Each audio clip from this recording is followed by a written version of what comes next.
This is Orlando Sentinel Now.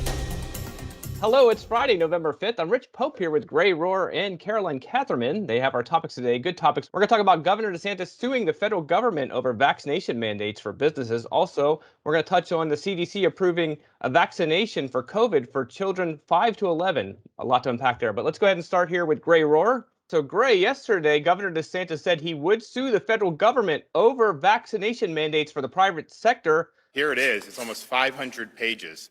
And so we're supposed to be a government of laws, not a government of men. This is 500 pages of a government of a bureaucracy, a government that is being run by executive edict, not in accordance with the typical constitutional processes.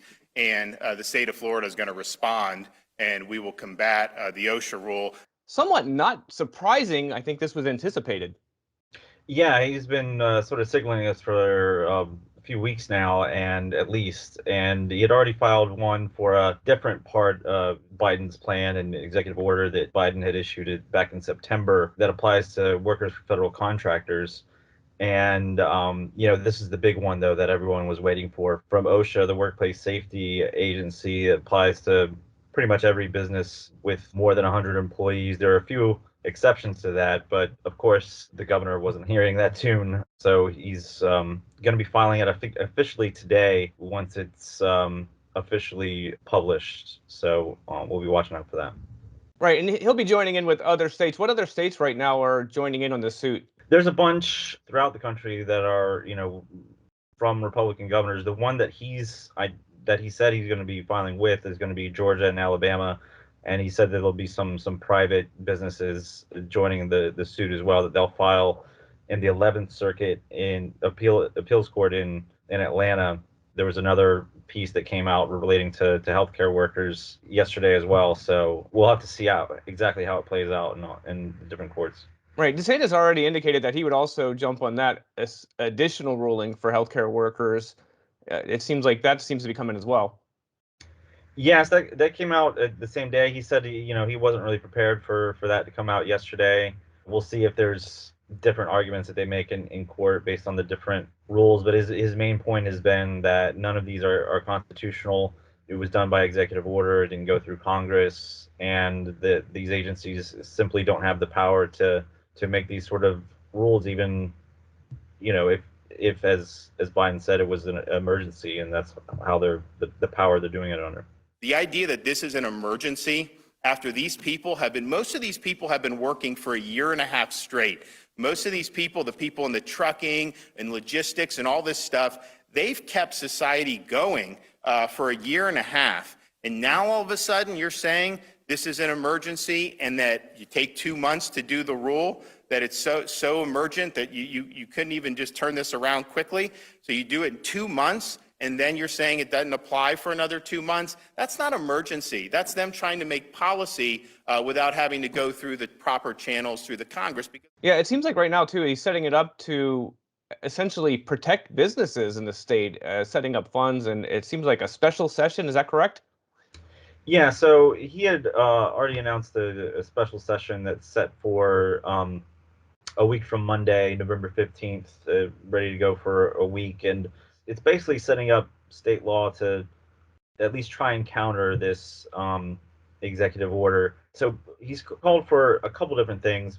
One is a complete ban on vaccine mandates for employees by the public sector. So if you're a city, if you're a county, if you're a school board, any sort of government entity, you can't mandate it for your own workers.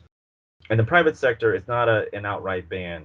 What he would like to see is protections for workers that come up on an employer-based mandate. So it would be, you're eligible for unemployment insurance and benefits if you lose your job because of this mandate. If you take the shot and you have an adverse reaction, you get workers' compensation.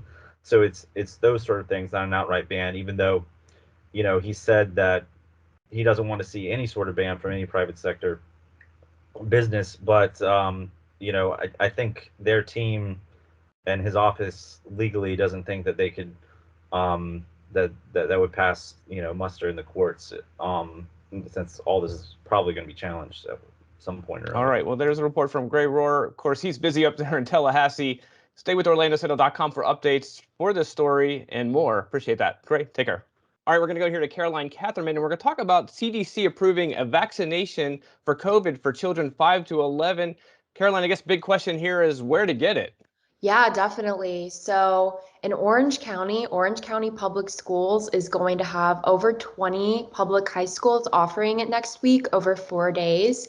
And that would be excellent. People should really try to prioritize going there. There aren't other public school vaccination events scheduled yet. So you can go there, you can get them their first shot, you can maybe get them their second shot before Thanksgiving or at least before winter break.